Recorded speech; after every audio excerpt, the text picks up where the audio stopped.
नमस्कार दोस्तों, इस वक्त दुनिया में बहुत सारे जियोग्राफिकल क्राइसिस चल रहे हैं। यूरोप के अंदर रशिया और यूक्रेन का युद्ध चल रहा है। मिडिल ईस्ट के अंदर आप देखोगे तो इजराइल और हमास का युद्ध चल रहा है, इजराइल और हिजबुल्लाह का युद्ध चल रहा है, इजराइल और ईरान का युद्ध चल रहा है। और एशिया की इस तरफ अगर आप देखोगे तो चाइना कभी भी ताइवान को कैप्चर कर सकता है, उसको अपने अधिकार में ले सकता है। आए दिन हम ये न्यूज सुनते हैं। और इसी बीच में आज के टाइम के जो रक्षा विशेषज्ञ हैं, है ना, जो एनालिस्ट है, वो ये कयास लगा रहे हैं कि कभी भी कोरियन युद्ध छिड़ सकता है। उत्तरी कोरिया और दक्षिणी कोरिया, नॉर्थ कोरिया और साउथ कोरिया की सेना लगभग आमने सामने आ गए हैं। इन एक दो सप्ताह के अंदर बहुत बड़ा अपडेट हुआ है। क्या कारण हुआ है कि नॉर्थ कोरिया और साउथ कोरिया की सेनाएं थोड़ी आमने सामने आ गई है। और another Korean war is higher than ever. जो सेकेंड कोरियन वार हुआ था उसके बाद में 55-60 साल के बाद पहली बार ऐसा देखा जा रहा है कि अब रिस्क सबसे ज्यादा है कि उत्तरी कोरिया और दक्षिणी कोरिया आपस में कभी भी लड़ सकते हैं, झगड़ सकते हैं। अगर ऐसा होता है तो एक और क्राइसिस दुनिया को देखने को मिलेगा। और इसके पीछे कौन है, ये बड़ा ही इंटरेस्टिंग मामला है। तो इसको समझने का प्रयास करते हैं कि भाई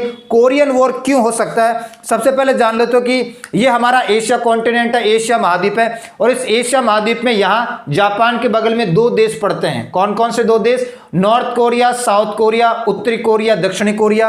और उत्तरी कोरिया की राजधानी है पैंगयोंग और साउथ कोरिया की राजधानी क्या है? सियोल। ये आपको पता है एशिया के दो देश है। पहले तो कोरियन एक ही प्रायद्वीप हुआ करता था, एक ही पेनिनसुला हुआ करता था। बाद में फिर दो देश ये बन जाते हैं फर्स्ट कोरियन वॉर के बाद। और मैं आपको ये बता देता हूं, इन दोनों के बीच में जब पहला कोरियन वॉर शुरू हुआ था और जब एंड हुआ था तो एक बाउंड्री लाइन खींच दी गई थी। इसको बोला जाता है DMZ, डी मिलिटराइज्ड जोन। ये एक बफर जोन है। बफर जोन का मतलब यह है कि यहां पर वेपन्स की संख्या फिक्स है और नंबर ऑफ सोल्जर यहां पर फिक्स है। कुछ गिने चुने नंबर ऑफ सोल्जर्स यहां पर रह सकते हैं और यहां पर हथियारों को भी रेस्ट्रिक्ट किया गया है। नॉर्मली हथियार रखते हैं। ये जो आपको ये एरिया दिख रहा है ना, ये बफर रीजन कहा जाता है, डीमिलिटराइज्ड जोन कहा जाता है। यहां पर साउथ कोरिया ने अपनी दुनिया भर की आर्मी रख रखी है और यहां पर नॉर्थ कोरिया ने अपनी दुनिया भर की आर्मी रख रखी है। इस रीजन के अंदर पेट्रोलिंग कर सकते हैं लोग, आराम से जाके पेट्रोलिंग कर सकते हैं, जांच पड़ताल कर सकते हैं, इन्वेस्टिगेशन कर सकते हैं। नंबर ऑफ सोल्जर यहां पर फिक्स जाएंगे, उधर से भी फिक्स होंगे, इधर से भी फिक्स होंगे कि भाई 50-50 सोल्जर होने चाहिए। और वेपन्स की संख्या भी लगभग यहां पर फिक्स आपको दिखाई दे रही है। डीमिलिटराइज्ड जोन बोला जाता है। इसकी वजह से सेकेंड कोरियन वार शुरू हुआ था। और यहां पर नॉर्थ कोरिया, साउथ कोरिया का आपको जो मैप दिखाई दे रहा है, इसके अंदर आप देखो कभी एक टाइम हुआ करता था नवंबर 1950 में। नवंबर 1950 में साउथ कोरिया यहां तक पहुंच गया था। नवंबर 1950 में ये जो बाउंड्री लाइन है ना, यहां पर बन गई थी। ये जो पूरा का पूरा एरिया है ना, ये साउथ कोरिया ने अपने कब्जे में ले लिया था। नॉर्थ कोरिया केवल इतना ही बचा था। इससे पहले सितंबर के महीने में नॉर्थ कोरिया यहां तक पहुंच गया था। यह पूरा का पूरा एरिया किसका हुआ करता था? नॉर्थ कोरिया ने कब्जा कर लिया था। साउथ कोरिया केवल इतना सा ही रह गया था। इसको आप इस मैप के माध्यम से समझो। पहले तो कोरियन पेनिनसुला एक ही हुआ करता था। बाद में जब फर्स्ट कोरियन वॉर शुरू होता है और फर्स्ट कोरियन वॉर के टाइम पे 25 जून 1950 का मैप है। 25 जून 1950 को ये नॉर्थ कोरिया है, ये साउथ कोरिया है। उसके बाद में 14 सितंबर 1950 को, सितंबर का महीना आते आते नॉर्थ कोरिया ने बिल्कुल साउथ कोरिया में अपनी सेना घुसा दी। और ये जो आपको रेड कलर का जो कलर दिखाई दे रहा है, ये पूरा का पूरा क्या है? North Korea. ये क्या बच गया? South Korea. सितंबर के बाद जब नवंबर का महीना आया तो नवंबर के महीने में साउथ कोरिया वहां तक जहां पहुंचा, यहां तक पूरा का पूरा साउथ कोरिया ने कब्जा कर लिया। नॉर्थ कोरिया इतना सा बच गया। फिर आपको पता है कि नॉर्थ कोरिया को सपोर्ट करने लगा USSR और चाइना, है ना। और साउथ कोरिया को सपोर्ट करने लगा western countries, America, Britain, France वगैरह। और आपने ये भी देखा होगा कि आज का जो नॉर्थ कोरिया है वहां पर कम्युनिस्ट सरकार है, एक समाजवादी विचारधारा की सरकार है। वहां पर कोई डेमोक्रेसी, लोकतंत्र नहीं है, क्योंकि इसको सपोर्ट किया था USSR और चाइना ने। और उसने उनके देशों में जैसा शासन है वैसा का वैसा शासन यहां पर स्थापित करवा दिया।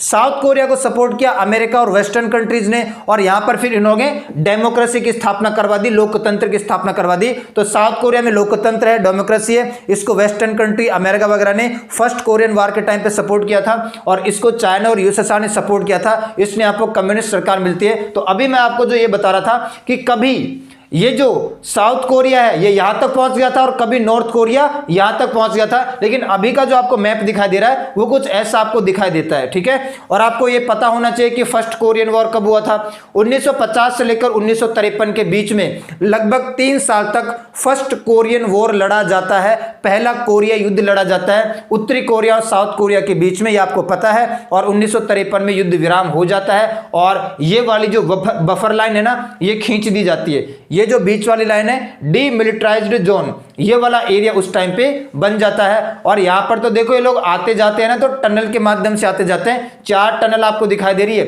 1 2 3 और 4 टनल आपको दिखाई दे रही है। एक और मैं आपको ज्योग्राफी का बढ़िया सा क्वेश्चन बताता हूं। नॉर्थ कोरिया और साउथ कोरिया को 38 डिग्री पैरेलल लाइन अलग करती है, ये ज्योग्राफी में आप पढ़ते हैं। उत्तरी कोरिया दक्षिणी कोरिया को 38 डिग्री पैरेलल लाइन इसको अलग अलग करती है, सेपरेट करती है, ये भी आपको पता है। इसके बाद में सेकेंड कोरियन वार शुरू हो जाता है। सेकेंड कोरियन वार शुरू होता है 1966 से 69 तक चलता है, लगभग ये भी 3 साल तक चलता है। और ये जो DMZ है डीमिलिटराइज्ड जोन, यहां पर दोनों की सेना आमने सामने हो गई थी, इतने बड़े पैमाने पर नहीं हुआ लेकिन फिर भी ठीक ठाक युद्ध चला यहां पर। तो ये वाला जो डीमिलिटराइज्ड जोन है ना इसके ऊपर दोनों तरफ से सेना आपस में भिड़ गई थी 1966 से लेकर 69 के बीच में। इस टाइम पे सेकंड कोरियन वॉर लड़ा जाता है। तो पहला कोरियन वॉर तो कब लड़ा जाता है 1950 से 1953 के बीच में, जिसमें लगभग 1 लाख से भी ज्यादा कोरियाई लोग मारे गए थे। और सेकंड कोरियन वॉर कब लड़ा जाता है 66 से लेकर 69 के बीच में, DMZ कॉन्फ्लिक्ट बोलते हैं। तो डीमिलिटराइज्ड जोन का मतलब आपको पता है।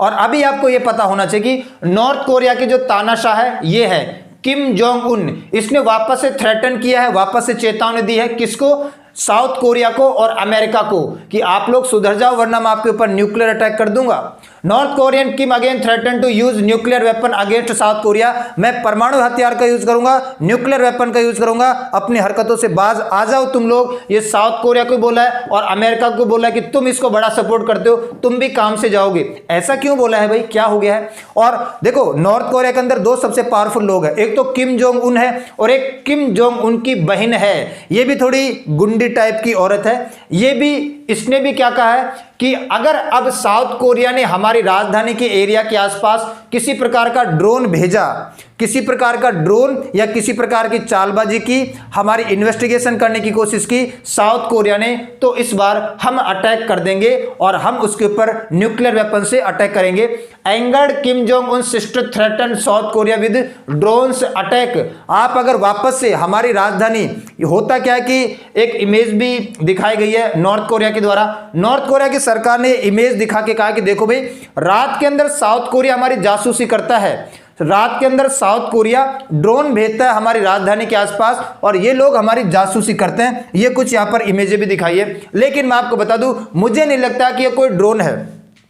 ड्रोन हमेशा दिन में काम करते हैं, लाइटिंग वगैरह दिखना चाहिए। ड्रोन वहां पर लेजर लाइट थोड़ी देने बैठा है, ड्रोन वहां पर ये थोड़ी देखेगा कि क्या हो रहा है क्या नहीं हो रहा है ना। तो ड्रोन रात में ज्यादा काम करते नहीं है, ड्रोन ज्यादातर दिन में काम करते हैं। और अगर इस आकृति को आप ध्यान से देखोगे तो पंछी जैसी दिखाई देती है। नॉर्थ कोरिया और साउथ कोरिया में बिल्कुल ड्रोन जैसी आकृति के पंछी पाए जाते हैं। मुझे ऐसा लगता है कि ये कोई ड्रोन नहीं है, ये शायद पंछी है। पंछी की इमेज कैप्चर करके नॉर्थ कोरिया ने साउथ कोरिया को भेजा कि तुमने मेरे यहां पर ड्रोन क्यों भेजा है। और ऐसी घटनाएं पिछले महीने में 3-4 बार हो चुकी है ना। लेकिन मैं ये बता दूं कि मुझे ऐसा पर्सनली लगता है कि कोई ड्रोन वगैरह नहीं है, ये केवल पंछी है, पक्षी है जो रात को विचरण करते हैं। लेकिन नॉर्थ कोरिया ने इस बात का दावा किया कि ये ड्रोन है, साउथ कोरिया हमारी इन्वेस्टिगेशन के लिए, हमारी जासूसी करने के लिए भेजता है। तो अगर अब हमारी राजधानी में किसी प्रकार का ड्रोन दिख दिया तो हम छोड़ेंगे नहीं, मैं सीधा परमाणु शक्ति का हमला करूंगा साउथ कोरिया के ऊपर। इसके रेस्पॉन्स में साउथ कोरिया ने यह कहा कि यदि नॉर्थ कोरिया ने हमारे किसी नागरिक को या हमारी देश की संप्रभुता को नुकसान पहुंचाने का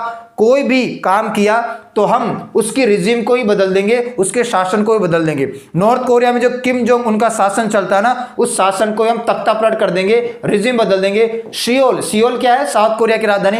Seoul warn North of regime and if it uses nuke, यदि उत्तरी कोरिया ने दक्षिणी कोरिया के ऊपर परमाणु हथियारों का यूज किया, न्यूक्लियर वेपन का यूज किया, साउथ कोरिया को नुकसान पहुंचाने का प्रयास किया, उसके नागरिकों को किसी प्रकार की एक भी नागरिक को हानि पहुंचाने की कोशिश की, तो साउथ कोरिया रिटेलिएट करेगा और इस बार वो रिजीम को ही बदल कर रख देगा, पूरे के पूरे शासन को बदल कर रख देगा। ये कौन है? ये है प्रेसिडेंट कहां के? साउथ कोरिया के यून सुक येल। यून सुक येल ने ये कहा है साउथ कोरिया के प्रेसिडेंट है। और नॉर्थ कोरिया ने इसके बाद में और ज्यादा आक्रोशित हो गया और अब यह सुनने में आया कि North Korea ordered artillery corps near border to fully prepared to shoot. North Korea ने अपनी जो आर्टिलरी है ना, टैंक वगैरह सेना के साथ इनको आगे बढ़ने का ऑर्डर दे दिया है और बिल्कुल जो डीएम जोन है, मिलिटराइज्ड जोन है दोनों देशों के बीच में, वहां पर बड़ी संख्या में नॉर्थ कोरिया ने अपनी सेना खड़ी कर रखी है आर्टिलरी के साथ, है ना, टैंक लेकर। तो नॉर्थ कोरिया ने एक्चुअल में ऑर्डर दे दिया है अपनी आर्मी को कि कुछ भी हो जाए ना तो आप एक ऑर्डर पर शूट करने से घबराना नहीं है। तो इस बात से कयास लगाया जा रहा है कि भाई नॉर्थ कोरिया यहां पर पूरी प्लानिंग कर चुका है, इस बार वो साउथ कोरिया को मजा चखा सकता है। North Korea says front line units ready to strike South Korea if more drones appear. यदि अब साउथ कोरिया ने ड्रोन भेजा, किसी प्रकार की हरकत की, हमारी जासूसी की, तो इस बार हम सीधा का सीधा हमला करेंगे और हमारी सेना रेडी है, हमने बॉर्डर पे इसको पहुंचा दिया है। ये बात किसने कही है? नॉर्थ कोरिया ने। अब ये भी पता चली है और इसके पीछे ऑब्वियस बात है रशिया है, इसके पीछे और कोई नहीं है। रशिया इसके पीछे या चाइना इसके पीछे, दोनों ही इसके पीछे, ज्यादातर रशिया लगता है। क्योंकि आप इस बात को ऑब्जर्व करो, यहां पर रशिया और यूक्रेन का वॉर चल रहा है तो इसमें अमेरिका यूरोप बिजी दिखाई दे रहे हैं आपको। यूक्रेन को बिलियंस ऑफ ये फंड भी कर रहे हैं, यहां पर आर्थिक सहायता ही पहुंचा रहे हैं और रक्षा सहायता ही पहुंचा रहे हैं। फिर इसके बाद में मिडिल ईस्ट क्राइसिस शुरू हो गया। यहां पर मिडिल ईस्ट के अंदर इजराइल हमास से लड़ रहा है, हिजबुल्लाह से लड़ रहा है, ईरान से लड़ रहा है। तो यहां पर फिर इजराइल के लिए भी फिर इन लोगों ने सहायता भेजी है ना, रक्षा सहायता भेजी है, आर्थिक सहायता भेजी है। तो कहीं ना कहीं रशिया ये जानता है कि अगर अमेरिका बिजी नहीं रहेगा ना तो वो मुझे परेशान करेगा, बार बार मुझे परेशान करेगा। तो कहीं ना कहीं हमें अमेरिका को बिजी रखना पड़ेगा, उसको उलझाए रखना पड़ेगा। एक तो वो रशिया और यूक्रेन के वॉर में उलझा हुआ है, एक वो मिडिल ईस्ट के क्राइसिस में अब उलझ गया है, और एक और यदि क्राइसिस पैदा कर दिया जाए इस रीजन में तो यहां पर भी फिर अमेरिका इन्वॉल्व होगा और यहां पर भी अमेरिका इन्वॉल्व होगा, तो फिर वो उलझ जाएगा। तो अब वो क्राइसिस शुरू करवा रहा है, यहां पर नॉर्थ कोरिया और साउथ कोरिया के बीच में क्राइसिस शुरू करवा रहा है। वो नॉर्थ कोरिया को उकसा रहा होगा, मतलब पुतिन बोल रहा होगा, अच्छा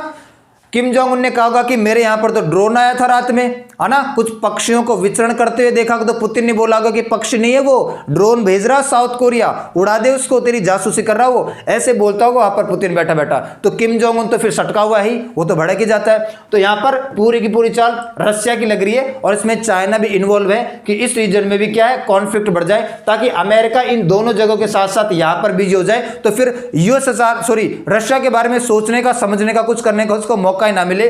और यह भी आपको पता है, अभी थोड़े दिन पहले 24 साल के इतिहास में, जब से पुतिन प्रेसिडेंट बने हैं रशिया के 24 साल के इतिहास में पहली विजिट करने आते हैं पुतिन, कहां? नॉर्थ कोरिया के तानाशाह किम जोंग उनसे मिलने आते हैं। और इसमें बहुत सारे समझौते होते हैं, लेकिन जो सबसे पावरफुल समझौता वो है म्यूचुअल सिक्योरिटी एग्रीमेंट। यदि नॉर्थ कोरिया के ऊपर कोई अटैक करता है तो वो फिर रशिया के ऊपर भी अटैक माना जाएगा और रशिया मदद करने तुरंत आएगा आनन फानन में। अगर रशिया के ऊपर कोई अटैक करता है तो नॉर्थ कोरिया के ऊपर भी अटैक माना जाएगा और नॉर्थ कोरिया तुरंत सहायता करने के लिए आएगा। इतना बड़ा सिक्योरिटी पैक्ट अभी जून के महीने में नॉर्थ कोरिया और रशिया ने कर लिया है, पुतिन यहां पर आके करके गए थे, ये आपको पता है। और इस वक्त रशिया और यूक्रेन का जो युद्ध चल रहा है, रशिया और यूक्रेन के युद्ध में आपको पता है कि नॉर्थ कोरिया सहायता कर रहा है। North Korea troops fighting for Russia and Ukraine.